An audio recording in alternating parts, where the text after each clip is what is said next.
volta scelta Agrigento per l'edizione 2023 della Festa del PD. Celebrata la giornata europea delle lingue straniere. Esperti a convegno a Palermo condannano plastica e scarichi. Un progetto sui minori stranieri unisce le due città. Grande attesa in città per il derby Acragas Trapani.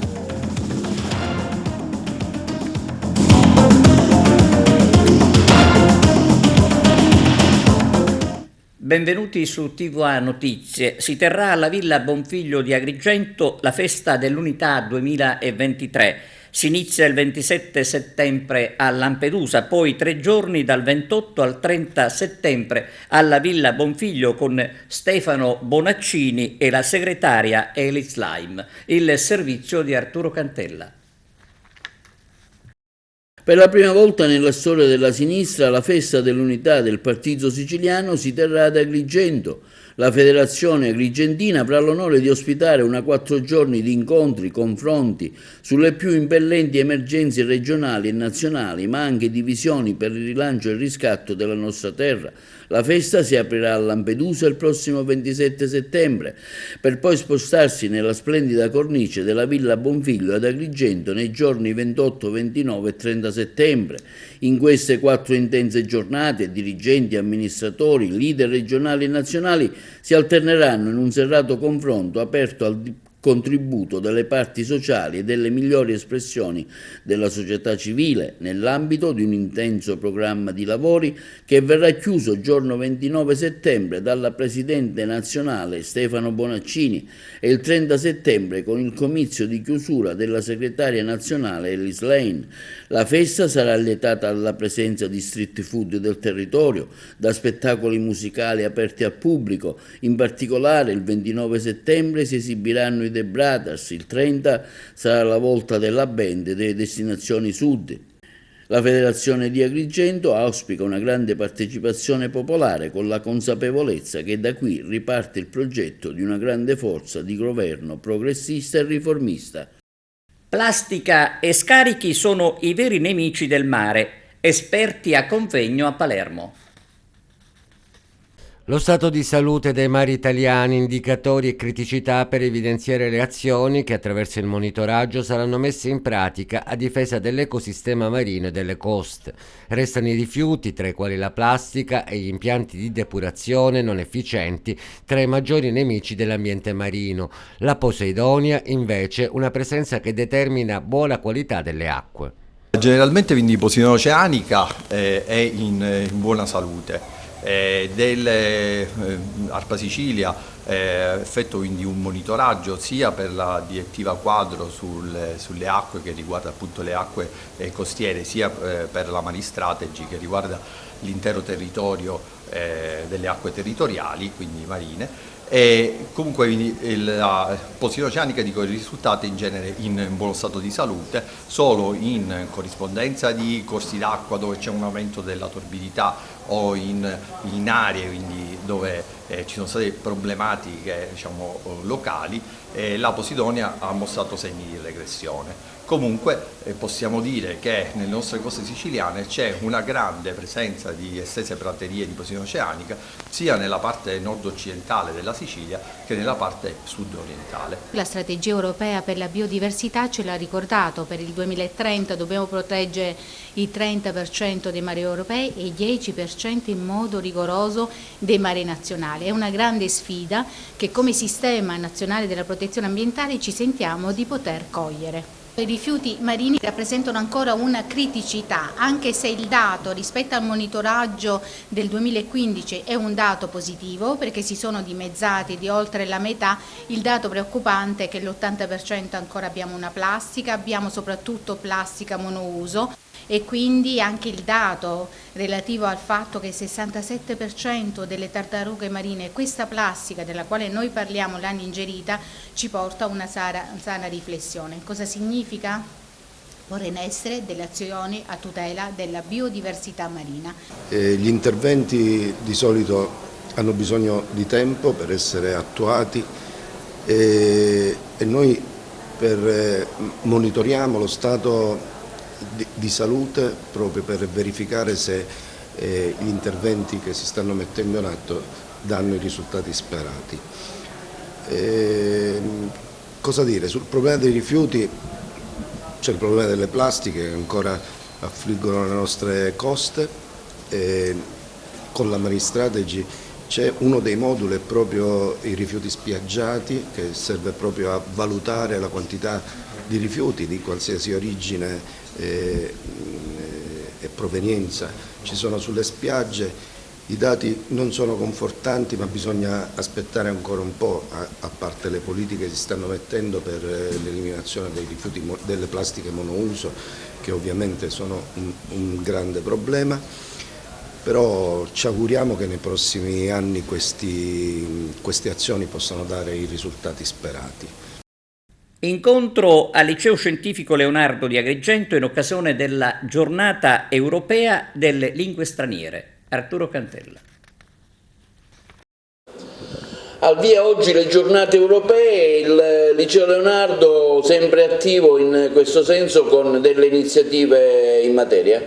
Certo, un liceo linguistico come il nostro che fa dell'internazionalizzazione uno dei pilastri dei suoi percorsi formativi non poteva far passare inosservata la Giornata Europea delle Lingue, istituita per promuovere la diversità linguistica, per promuovere lo studio di diverse lingue straniere che ovviamente vengono veicolate in Europa, ma soprattutto per promuovere nei giovani quelle competenze interculturali e plurilinguistiche che sono necessarie innanzitutto ad ispirare quei valori di accoglienza e di unità che l'Europa comunque ci ispira e poi naturalmente anche ad orientarli in un futuro professionale che chiaramente deve essere al passo con i tempi e per essere al passo con i tempi deve essere assolutamente affiancato allo studio delle lingue straniere. Le attività che farete durante il nuovo anno scolastico sono tante, se magari ce ne anticipa qualcuna?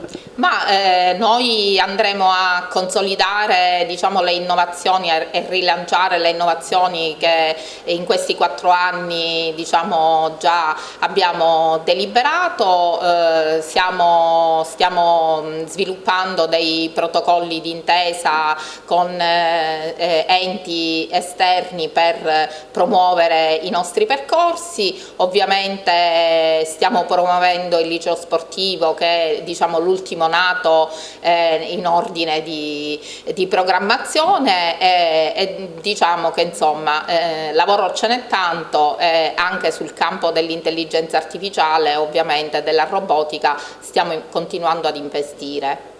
Oggi celebriamo per la prima volta la Giornata Europea delle Lingue Straniere che già viene festeggiata in Europa sin dal 2001, una giornata molto importante perché promuove l'apprendimento delle lingue straniere non solo come opportunità di lavoro, viaggio e quant'altro, ma soprattutto per la cosa più importante, promuovere la fratellanza tra i popoli, quindi la cultura, la lingua come unione per conoscerci e comprenderci meglio. La villa comunale di Canicattì è stata intitolata a Stefano Saetta. Il servizio. Ricordare non solo risveglia le coscienze, ma fa domandare a chi non c'era. Sono passati appunto 35 anni e penso che ormai la maggior parte dei nuovi cittadini non fossero nemmeno vivi, non fossero ancora nati all'epoca. E quindi questo è importante già per questo, ma è importante anche perché nelle nostre terre sappiamo quanto valga il simbolo, in particolare anche nella tradizione delle organizzazioni di criminalità organizzata, e che un comune importante come quello di Canicattì destini l'area verde per eccellenza del proprio centro a una persona che è stata vittima della mafia significa che la mafia non ha spazio in questa città. L'ultimo report della DIA dice cose che stanno in linea con gli ultimi report della DIA, non dice, racconta di un'evoluzione di quello che è stato il fenomeno negli ultimi 8-10 anni. Non mi pare ci siano cose particolarmente nuove, ci sono cose tristemente note. Sindaco, stasera la villa comunale viene intitolata a Stefano Saetta, purtroppo questo momento viene rovinato da quanto accaduto al centro sociale di Contrada Bastianella. Allora, un momento importante oggi dedicare la villa comunale a un martire della giustizia, Stefano Saetta, anche perché è stato allora ucciso e trucidato direttamente da mano mafiosa sulla statale 640 insieme ad Antonino Saetta, che era il presidente della prima sezione Corte d'Appello Collegio Giudicante di Palermo. Non che dico, è successo un fatto oggi increscioso dove abbiamo trovato, c'è distrutta, dobbiamo dire distrutta, la centro Bastianella che era adibito a scuola La Carruba. E questo già dà un segnale molto negativo a livello locale, anche perché dico, queste cose non fanno altro che alimentare qualcosa di negativo nel riguardo della città. Questi fatti così incresciosi non portano altro che danneggiare l'immagine e noi siamo veramente disgustati di una situazione così negativa che veramente mi sento, dico, in questo momento molto turbato, ma nello stesso tempo molto nervoso, anche perché dico, sono cose che non dovrebbero accadere in un momento particolare, in una settimana della legalità dove noi ricordiamo i martiri di giustizia, sia Antonino Saetta, sia il figlio Stefano, ma anche il beato Rosario Angelevatino. Sindaco, viene colpito un luogo dove ad esempio sono riportate frasi di giudici come Falcone, Borsellino, Caponnetto, Saetta, Livatino, poi c'è anche una scala dove ci sono dipinti tutti i nomi delle vittime innocenti della mafia.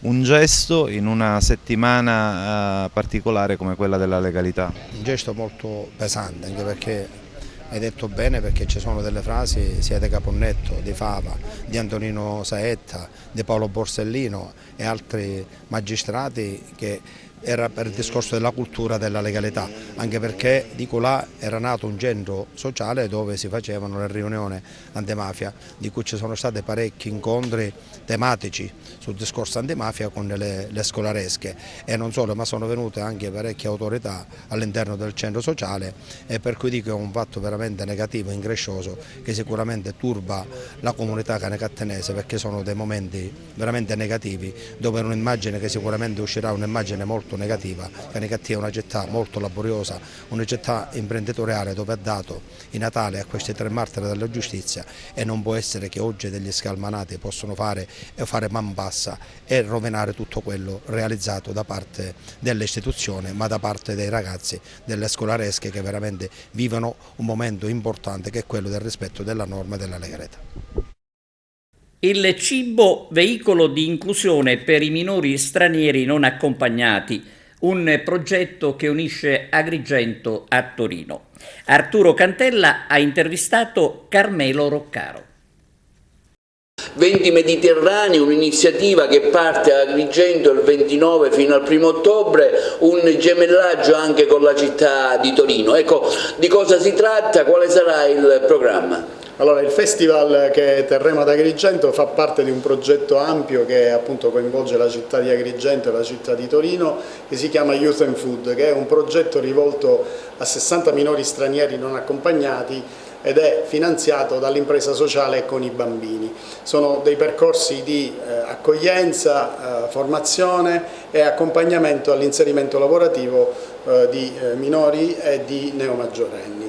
Nell'ambito di questo progetto, che stiamo appunto conducendo insieme a Slow Food International, e infatti il cibo è uno dei punti nodali delle azioni del progetto stesso, infatti si parla di filiera agroalimentare, quindi formazione e inserimento lavorativo in quest'ambito.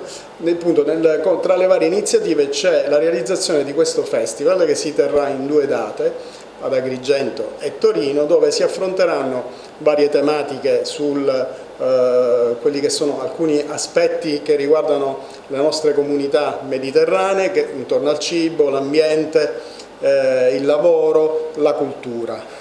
Uno dei temi che teniamo a focalizzare nell'edizione agrigentina è l'aspetto legato alle persone migranti e rifugiate con disabilità, alla luce del rispetto dei diritti umani sanciti dall'ONU. è un argomento piuttosto delicato che non ha ancora riscontrato una sufficiente attenzione anche dal livello governativo. Quindi ne parleremo ad Agrigento. Mi piace sottolineare che il tema conduttore sarà il pane, quindi si parlerà di pane diciamo, declinato in varie forme con dei talk specifici anche dei laboratori. Ci saranno anche delle degustazioni in piazza dove ci sarà anche della musica, importante una rassegna cinematografica dedicata al tema Italiani brava gente, dove si andrà ad affrontare un po' il nostro passato coloniale, che un po' è stato rimosso dalla nostra coscienza, dalla nostra storia, in quanto di fatto non se ne parla mai a sufficienza e che ogni tanto viene fuori con atteggiamenti che in qualche modo lasciano trasparire un qualcosa di non ancora rimosso all'interno del nostro sentire. Quindi vi aspettiamo. Tutti gli eventi saranno gratuiti. Quindi diamo appuntamento al giorno 29, dove esattamente e a che ora? Allora, iniziamo il giorno 29 con la presentazione dell'evento al foyer Pippo Montalbano del Teatro Pirandello, poi subito dopo ci sposteremo al Teatro della Posta Vecchia, dove ci sarà la rassegna cinematografica Italiani brava gente. L'indomani, il 30 mattina, ci saranno dei talk dedicati alle rotte del pane più un laboratorio sul pane. Il pomeriggio a Casa San Filippo ci sarà questo tema importante sulle persone migranti e disabilità.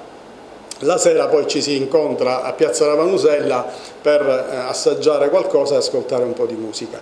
La domenica si parlerà di ONG e di salvataggi, su come avvengono e su come viene costruita anche la narrazione su quello che avviene nel nostro mare. Ci saranno anche delle tematiche che verranno affrontate successivamente sulla transizione ecologica legata all'agricoltura e verrà presentato anche un progetto mediterraneo di turismo sostenibile. Nell'ambito di queste iniziative è prevista anche un'escursione a Punta Bianca con appunto i ragazzi che verranno anche da Torino, in quanto saranno presenti delle delegazioni di ragazzi anche della città piemontese. L'iniziativa ha visto anche il coinvolgimento di diverse associazioni agrigentine e anche non. Questo festival aveva l'obiettivo il coinvolgimento delle comunità ospitanti, quindi il territorio, e lo abbiamo fatto coinvolgendo le associazioni culturali che operano nel nostro territorio e che operano in determinati ambiti. Grazie a loro siamo riusciti a organizzare questo evento. Stop all'inciviltà, l'iniziativa a Grotte lunedì mattina sulla Provinciale 16 con i volontari di Legambiente. Arturo Cantella. Anche quest'anno il Comune di Grotte, guidato dal sindaco Alfonso Provvidenza, ha aderito all'iniziativa Puliamo il mondo per un clima di pace, promosso da Legambiente su tutto il territorio nazionale. In programma nella giornata di ieri, all'altezza dell'abbeveratoio comunale di Grotte, è divenuto oggi un luogo in cui gli incivili abbandonano rifiuti di ogni genere. Insieme con i volontari di Legambiente e gli alunni delle quinte classi dell'Istituto Comprensivo Angelo Roncalli, diretto da Antonina Ausilia Uttilla, l'area prospiciente dell'abbeveratoio comunale è stata ripulita da ogni genere di rifiuto. L'obiettivo dell'iniziativa è stato quello di sensibilizzare i ragazzi e gli adulti ad avere rispetto per l'ambiente e nel contempo contrastare l'inciviltà che spesso si traduce in abbandono sconsiderato dei rifiuti a danno dell'intera collettività. Sono l'assessore Anna Todro, la pubblica istruzione al servizio civile. Siamo nell'edizione Puliamo il mondo 2023, siamo qui insieme all'amministrazione comunale di Grotte, siamo presenti insieme a una delegazione di due classi del Plesso Roncalli. Ringrazio la preside Maria Ausilia Ottilla per questa opportunità che ci ha dato, per la loro presenza. Oggi è un'esperienza molto importante per questa amministrazione di Grotte, perché significa dare presenza, ma soprattutto è un momento di grande cittadinanza attiva, ecco, di di condivisione, ma soprattutto servirà da monito per le generazioni sia passate che future. Mancuso, vice sindaco di Grotte, assessore al ramo. Oggi continuiamo l'iniziativa degli anni precedenti, Puliamo il mondo, e siamo qui per dare un segnale di sensibilizzazione ai ragazzi e non solo, e anche ai grandi, per cercare di contrastare e sconfiggere questo brutto fenomeno dell'abbandono dei rifiuti. Ringraziamo l'associazione Padre Vinti, la preside dell'istituto Angelo Roncalli e tutti i collaboratori. Un ringraziamento da parte del nostro sindaco Alfonso Provvidenza, che oggi per motivi tecnici non è potuto essere qui presente. Vi saluto a tutti e vi ringrazio a tutti. Antonella Uttilla, dirigente scolastico dell'Istituto Comprensivo Roncalli di Grotte. Siamo contentissimi, 25 settembre, oggi essere qui all'aria aperta in questa meravigliosa manifestazione che Legambiente ci regala ogni anno, insieme ad un'amministrazione comunale che è sempre presente, è sempre disponibile e che ci aiuta sempre con i nostri ragazzi che fanno parte del territorio e che vivono in questo modo una educazione civica responsabile. Quello che facciamo sui libri ha ben poco a che fare se poi non ci sono queste attività in cui i ragazzi capiscano esattamente cosa vuol dire non demandare agli altri la responsabilità di un atto che interessa a me personalmente, nel senso che io devo cominciare a non sporcare, perché nessun altro poi non deve venire a pulire quello che ho sporcato io. Lo facciamo, continuo a dire, da 3 anni e continueremo ad essere presenti accanto al Legambiente perché vogliamo costruire ragazzi civili e responsabili. Angelo Carlisi, Presidente del Consiglio Comunale del Comune di Grotte. Siamo felici e contenti di ospitare oggi nella nostra comunità l'iniziativa di Legambiente Puliamo il mondo, un'iniziativa che vede una sinergia tra il Comune di Grotte e l'amministrazione comunale che ha voluto fortemente questa iniziativa e la scuola. Il Comune e la scuola sono 2 agenzie educative che in sinergia lavorano per il territorio. Come diceva la dirigente scolastico, la dottoressa Uttilla, l'educazione civica, questa è un'educazione civica che si vive. Nei libri di testo adesso si usa chiamare l'educazione civica service learning, nel senso che l'educazione civica che si apprende nei banchi di scuola poi viene applicata all'interno della comunità. Quindi queste sono delle iniziative in cui vedono la comunità scolastica aprirsi al territorio e fare delle azioni concrete a favore del territorio. È un'iniziativa questa che continueremo nel tempo perché rafforza il concetto di cittadinanza attiva, cioè dei bambini che saranno la futura classe dirigente della nostra comunità, saranno cittadini attivi e quindi vogliamo rafforzare questi concetti di cittadinanza attiva. Questa iniziativa rafforza ancora rafforza la sinergia che c'è tra l'istituzione comune e l'istituzione scolastica.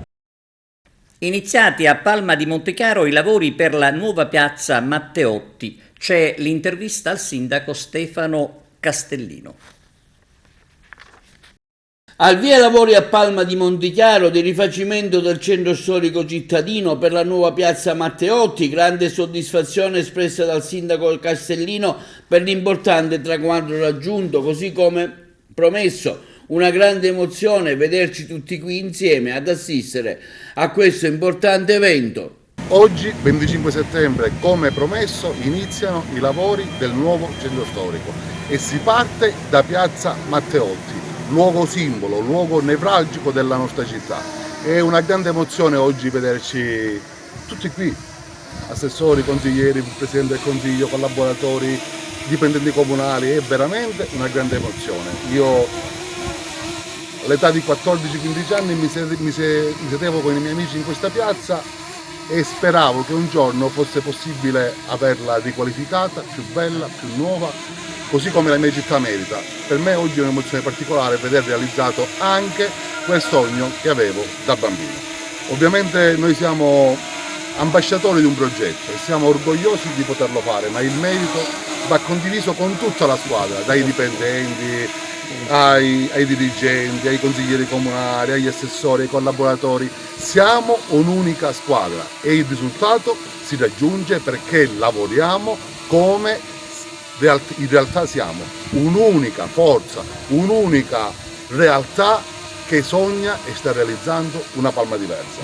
Un ringraziamento d'obbligo al oggi ministro, all'epoca presidente Musumeci, che insieme all'assessore Falcone, all'epoca alle infrastrutture, oggi al bilancio, e al vicepresidente, all'epoca vicepresidente dell'Assemblea regionale, onorevole Roberto Di Mauro, oggi assessore all'energia, hanno consentito l'inizio e il raggiungimento di questo traguardo, portato avanti con la stessa forza dal presidente Schifani e dall'assessore Alessandro Aricò. La sinergia, il voler bene a un territorio, la presenza di uomini che amano il loro lavoro e la loro realtà consente di realizzare i nostri sogni. La Regione, il Governo nazionale, il Governo del Paese, uniti a servizio dei nostri territori. E noi oggi con orgoglio ne siamo prova tangibile che quando si lavora seriamente, con onestà e impegno e si portano avanti le battaglie sane, i sogni si realizzano. Chiesa e magistratura a confronto. Vediamo.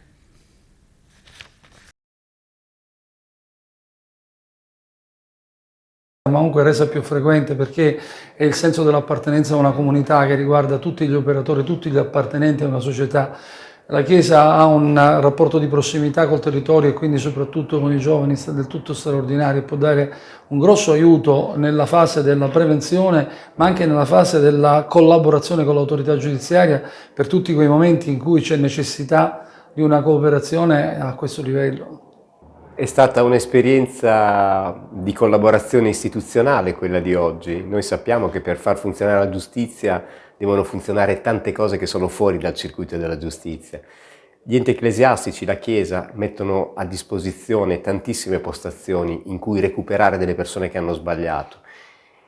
È evidente che noi dobbiamo puntare moltissimo su questi discorsi e quindi dobbiamo confrontarci, dobbiamo capire, dobbiamo avvalerci anche dell'esperienza di esponenti della Chiesa che svolgono un ruolo fondamentale.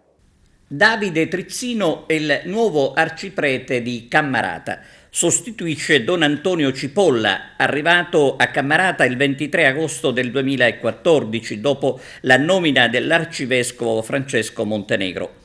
A conclusione del servizio pastorale nel paese montano, Don Antonio Cipolla ha salutato la comunità nel corso di una messa solenne alla matrice dedicata al patrono di Cammarata, San Nicola.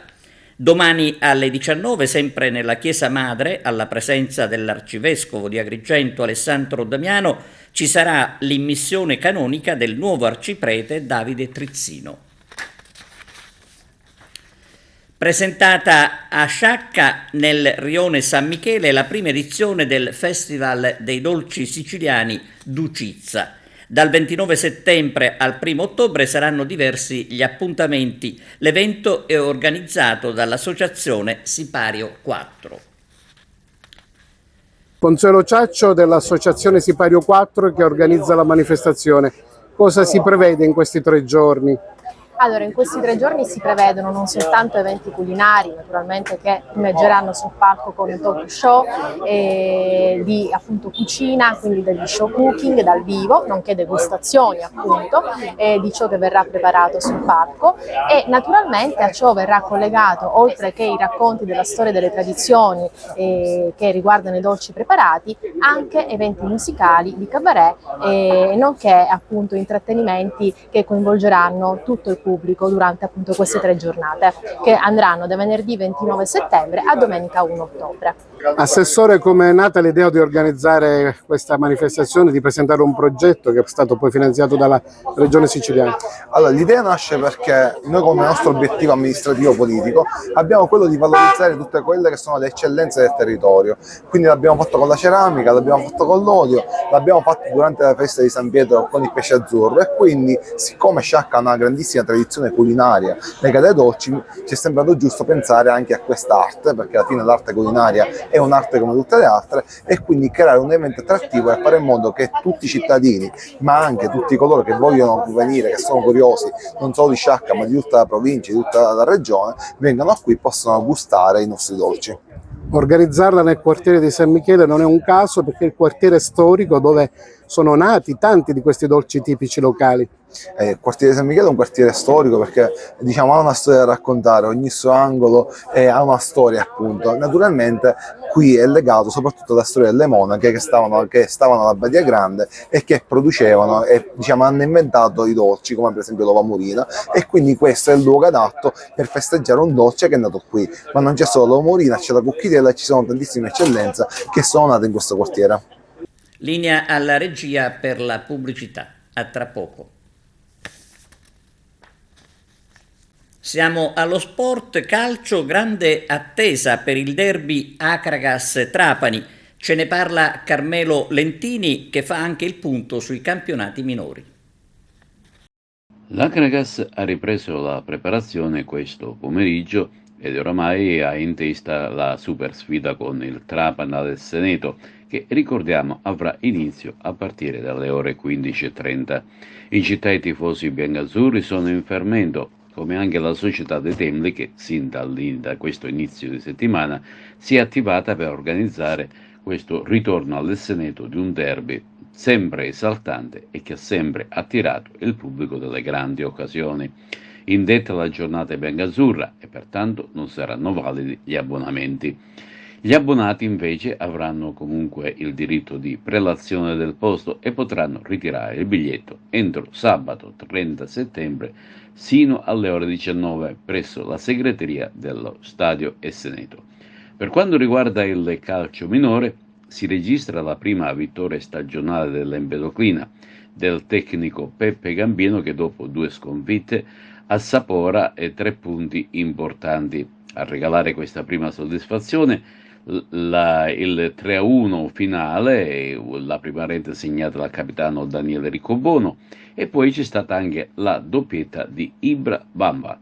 Nel derby agrigentino termina in parità il Camarat Casteltermine, con in panchina il nuovo tecnico Giuseppe Guida, che ha sostituito Gero Miciché dopo una breve pausa di riflessione, mentre il Gemini divide la posta in palla con l'Alcamo fuori casa. In classifica generale in vetta ci sono 2 squadre a punteggio pieno, il San Giorgio Piana e la Parma Valle. La prima delle Agrigentine, terzo posto con 5 punti, è il Gemini. Segue poi il Camarat con 4. Per il prossimo turno si prospetta la sfida Gemini Empedoclina, che ritorna dopo tante stagioni. Difficile l'impegno casalingo per il Casteltermine, che dovrà vedersela con la capolista Parma Valle. L'attuale classifica dopo 3 giornate vede appaiate in vetta Parma Valle e San Giorgio Piana, inseguite dal Città di San Vito Lo Capo con 3 punti. Il buon terzo posto per il Gemini, mentre Camarat, Empedoclina e Casteltermine si ritrovano a ridosso del centro classifica. In prima categoria Girone F ha avuto un inizio il campionato ed è stato un inizio molto spumeggiante per l'Aragona di Beppe Bernardo, che alla prima stagionale e su un campo difficile come quello del Don Bosco Mussomele ottiene la vittoria piena con un gol di Gaziano al 60°. Male l'esordio per l'Atletico Favara, che viene superato da un irriducibile Santa Croce in campo neutro al Lombardo di Casteltermine e a porte chiuse. I gol favaresi comunque portano la firma di Vaccaro, che ha segnato una bella doppietta. Pari interno per l'Alessandria della Rocca con il Sant'Anna di Enna, che aveva segnato il gol con guida. Il prossimo turno l'Aragona debutta in casa con il Serra di Falco, l'Atletico Favara sarà ospite della Sommatinese, mentre l'Alessandria della Rocca sarà di scena a Niscemi. Bene, era questa l'ultima notizia. Con lo sport chiudiamo il nostro telegiornale. Grazie per averci seguito e arrivederci.